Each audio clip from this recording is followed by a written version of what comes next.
দেউগ্রাম, জলাশরামপুর, দেউগ্রাম, জলাশরামপুর, মন্ডলপাড়া ও নাজিরপাড়া সম্মিলিত হয়ে হযরত মুহাম্মদ সাল্লাল্লাহু আলাইহি ওয়াসাল্লামের আগমন দিবস অর্থাৎ বিশ্ব নবী দিবস, ঈদ মিলাদুন নবীর অনুষ্ঠান আর কিছুক্ষণের মধ্যে আরম্ভ হতে চলেছে।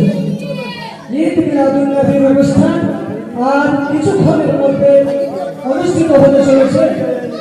সমস্ত এলাকাবাসীকে জলসা কমিটির তরফ থেকে খাস করে দাওয়াত করা হলো। আশেপাশে যারা ঘোরাঘুরি করছেন কেউ বৃথা সময় নষ্ট করবেন না, আমাদের ঈদগাহে চলে আসুন। এখানে জলসার পরিবেশটিকে সৌন্দর্য করতে সহযোগিতা করুন। কিছুক্ষণের মধ্যে আমাদের জলসা আরম্ভ হতে চলেছে। ওলামায়ে কেরামগণ আপনাদের সামনে সুমধুর বক্তব্য পেশ করবেন। আপনারা সকলে মনোযোগ সহকারে শ্রবণ করবেন। আসসালামু আলাইকুম।